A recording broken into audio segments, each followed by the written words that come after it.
Good morning. Chancellor Urgo, members of the Board of Trustees, faculty, staff, distinguished guests, parents, family members, and certainly the 2018 graduates of University of North Carolina, Asheville. I want to again extend my gratitude for this wonderful invitation to spend a few minutes here with you on what I know is going to be one of the most important and certainly memorable and momentous days of your life.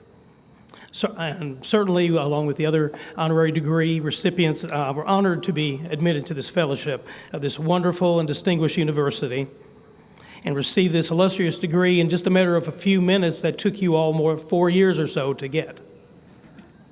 It's an honor that I could not have imagined. But in preparation for this morning, I was thinking about the various graduations that I had been through and the various speakers to see if I could remember some words of wisdom, something that I could glean, that I could share, that they shared with us. And to be totally honest with you, I couldn't remember a single thing. And which makes me think that whatever is shared here today in these next few minutes, you probably won't remember through the time that you walk across the stage. But I do have one hope, however. When I moved here in sixth grade with my grandparents, shortly afterwards, an elderly gentleman who lived up the street had passed away. And my grandparents didn't know him, but they went to the service all the same to be a good neighbor. And there was a young minister there who was presiding over the funeral. And he had just moved there as well, so he didn't know Mr. Thompson. And Mr. Thompson wasn't a really nice guy. He was always calling the sheriff if the kids were playing in his yard, somebody left their garbage can out too long, pretty much making the neighborhood miserable for everyone. So when it came time to the eulogy, this young minister felt a little bit uncomfortable because he didn't know Mr. Thompson. And so he asked, is there anyone here that would like to come up and say something nice about Mr. Thompson?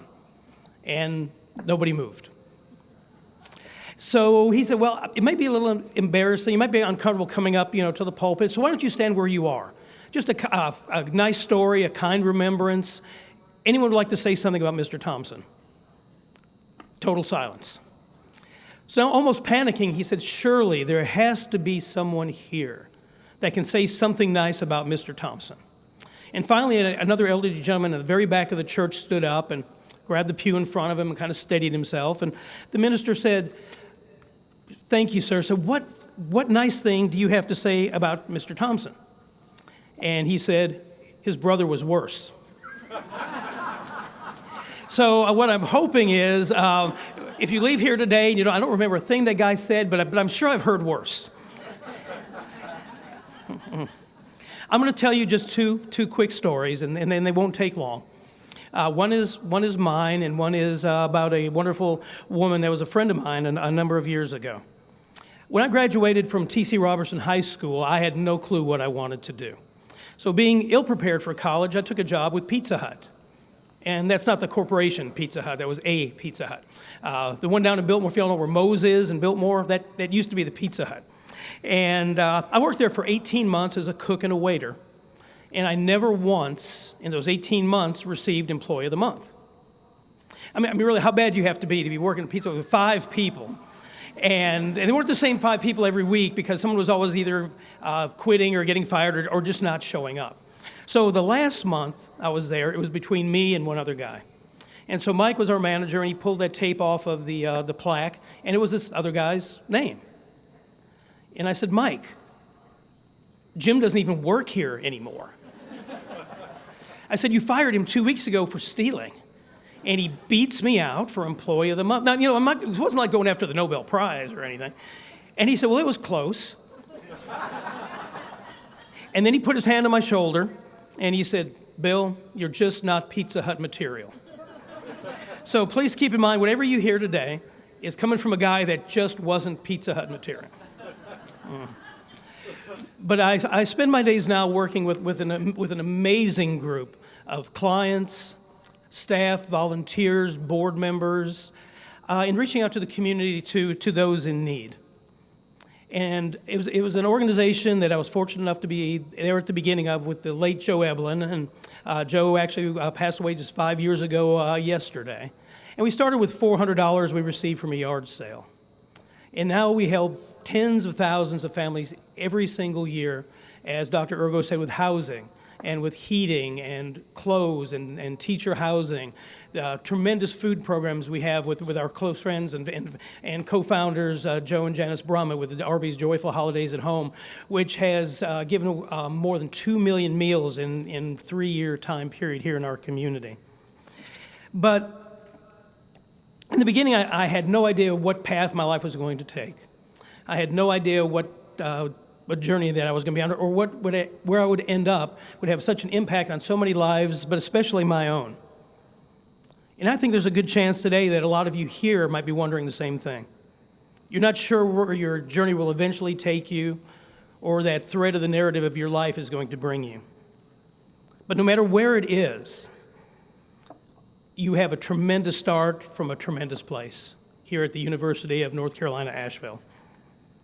But this is far from the culmination of your journey. As you know, today is a commencement, which means beginning. And you all have been given and you've earned a great opportunity. This is your time. But as my grandmother would always tell me, there's only so many tomorrows. And what you choose to do from here is of the utmost importance. The 19th century educator, philosopher, and sociologist Herbert Spencer said, "The great aim of education is not knowledge, but action."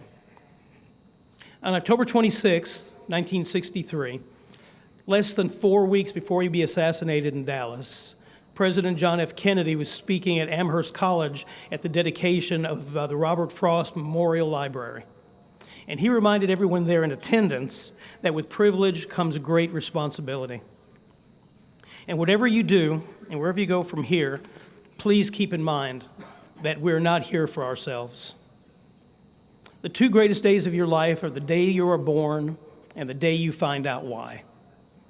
And if we're to take Mark Twain's words to heart, that's the question. How do we find out why? Our world, our country, our communities have been challenged and changed throughout history by people that are no smarter than any of you. That question again is, how do you find your true calling?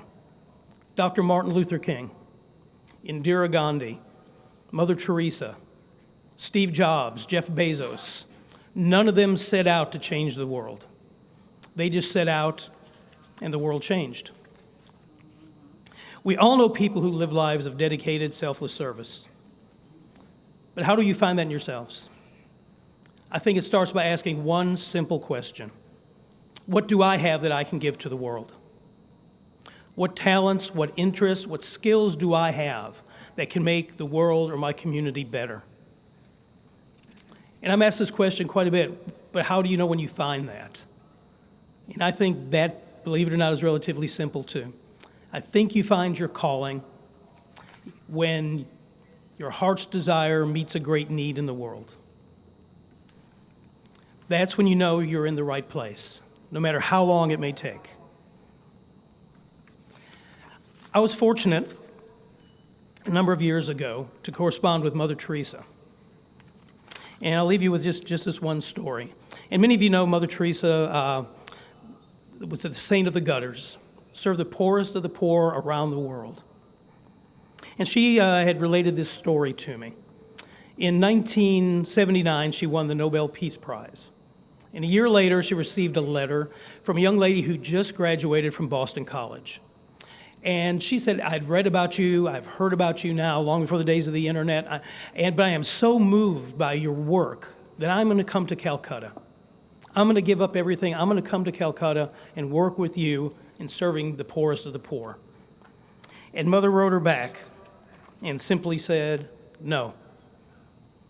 Then she went on to write, stay where you are. Find your own Calcutta.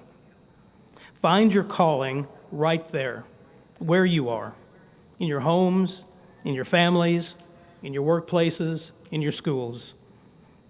You can find Calcutta all over the world if you just have the eyes to see. So much is written about finding your calling in life, finding what you're supposed to do.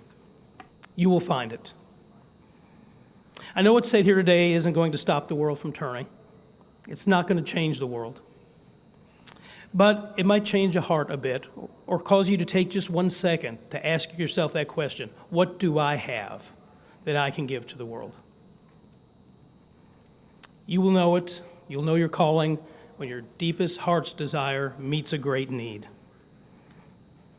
It's probably a lot closer than you think.